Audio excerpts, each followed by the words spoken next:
ಎಲ್ಲರಿಗೂ ನಮಸ್ಕಾರ. ಈ ದಿನ ಈ ಒಂದು ನಮ್ಮ ವೇದಿಕೆಯನ್ನು ಅಲಂಕರಿಸಿದಂತಹ ನಮ್ಮ ತಾಲೂಕ್ ಪಂಚಾಯಿತಿಯ ಅಧ್ಯಕ್ಷರಾಗಿರಲಿ, ಹಾಗೆ ನಮ್ಮ ಬಾಬಣ್ಣವರು, ನಮ್ಮ ಶಂಕರಣ್ಣವರು, ನಮ್ಮ ಕರ್ನಾಟಕ ರಕ್ಷಣಾ ವೇದಿಕೆಯ ಹುಸೇನ್ ಅವರು, ಹಾಗೂ ನಮ್ಮ ಫ್ಯಾನ್ಸಿ ಮಂಜಣ್ಣವರು, ಅದೇ ರೀತಿ ನಮ್ಮ ಓಂ ಶಕ್ತಿ ಶೇಖರಣ್ಣವರು, ನಮ್ಮ ಶೇಖರ್ ಅವರು, ಅಕ್ಮಲ್ ಅಣ್ಣವರು, ಎಲ್ಲರೂ ಈ ಒಂದು ಕಾರ್ಯಕ್ರಮಕ್ಕೆ ಆಗಮಿಸಿದ್ದಾರೆ. ಈ ದಿನ ನನಗೆ ಅದ್ಭುತವಾದಂಥ ದಿನ ಅಂತೇಳಿ ನಾನು ಭಾವಿಸ್ತಾ ಇದ್ದೀನಿ. ಏಕೆ ಅಂತಂದ್ರೆ ಸುಮಾರು ಒಂದು ಇನ್ವಿಟೇಷನ್ ಬಂದಿರುತ್ತೆ. ಒಂದು ಹಿಂದೂಗಳ ಮದುವೆ ಆಗಿರ್ಬೋದು, ಇಲ್ಲ ಅಂತಂದ್ರೆ ಮುಸ್ಲಿಮರ ಒಂದು ಮದುವೆ ಆಗಿರ್ಬೋದು. ಆದರೆ ನಮ್ಮ ಕೋಲಾರ ಜಿಲ್ಲೆಯ ಮುಲ್ಬಾಗ್ ತಾಲೂಕಿನ ನಂಗ್ಲಿ ಗ್ರಾಮದಲ್ಲಿ ಒಂದು ಹಿಂದೂ ಮುಸ್ಲಿಮರ ಒಂದು ಒಗ್ಗಟ್ಟನ್ನು ಪ್ರದರ್ಶಿಸುವಂತಹ ಒಂದು ಸಂಕೇತ ಇದಾಗಿದೆ. ಇವತ್ತು ದೇಶದಲ್ಲಿ ಹಿಂದೂ ಮುಸ್ಲಿಂ ಬಾಯಿ ಬಾಯಿ ಅಂತೇಳಿ ನಾವೇನು ಹೇಳ್ತಾ ಇದ್ದೀವಿ, ಹಿಂದೂ ಮುಸ್ಲಿಂ ಬಾಯಿ ಅಂತೇಳಿ ಅನ್ನೋದಕ್ಕೆ ಇದು ಒಂದು ದೊಡ್ಡ ಉದಾಹರಣೆ, ಇದೊಂದು ದೊಡ್ಡ ಸಂಕೇತ ಅಂತೇಳಿ ಈ ಸಂದರ್ಭದಲ್ಲಿ ನಾನು ಹೇಳಕ್ ಇಷ್ಟಪಡ್ತೀನಿ.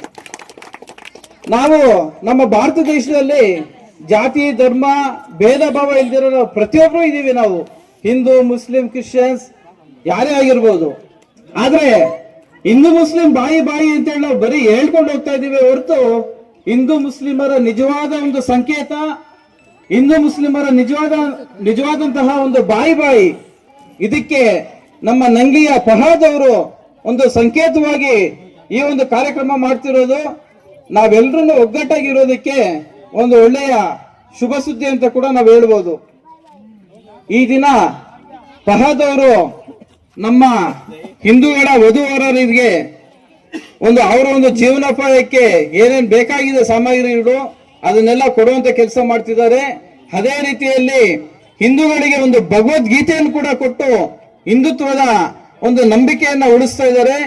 ಅದೇ ರೀತಿಯಲ್ಲಿ ನಮ್ಮ ಮುಸ್ಲಿಂ ಬಾಂಧವರ ಜೋಡಿಗಳಿಗೂ ಕೂಡ ಇದೇ ರೀತಿಯಲ್ಲಿ ಒಂದು ಸಂಸಾರ ಮಾಡೋದಕ್ಕೆ ಏನು ಒಂದು ಸಾಮಗ್ರಿಗಳು ಬೇಕಾಗಿದೆ ಅದ್ರ ಜೊತೆಗೆ ಕುರಾನ್ನ ಕೂಡ ವಿತರಣೆ ಮಾಡ್ತಿದ್ದಾರೆ. ಈಗಾಗಲೇ ಮಳೆ ಬರುವಂತ ಸಂದರ್ಭ ಅತಿ ಹೆಚ್ಚಿಗೆ ಇರೋದ್ರಿಂದ ತುಂಬಾ ಮಾತಾಡೋಕೆ ಆಗೋದಿಲ್ಲ. ಈ ಒಂದು ಸಂದರ್ಭ, ಈ ಒಂದು ಸಮಾವೇಶನ ಉದ್ದೇಶಿಸಿ ಇನ್ನೂ ಅನೇಕ ವಿಷಯಗಳನ್ನ ಮಾತಾಡಬೇಕಾಗಿತ್ತು. ಆದ್ರೆ ಇನ್ನೂ ಅನೇಕ ಗಣ್ಯರು ಇರೋದ್ರಿಂದ ಎಲ್ಲರೂ ಮಾತಾಡ್ಬೇಕು ಅಂತ ಹೇಳ್ತಾ ಈ ಒಂದು ನನ್ನ 4 ಮಾತುಗಳನ್ನ ಮುಗಿಸ್ತಾ ಇದ್ದೀನಿ. ಜೈ ಹಿಂದ್, ಜೈ ಭಾರತ್ ಮಾತಾ.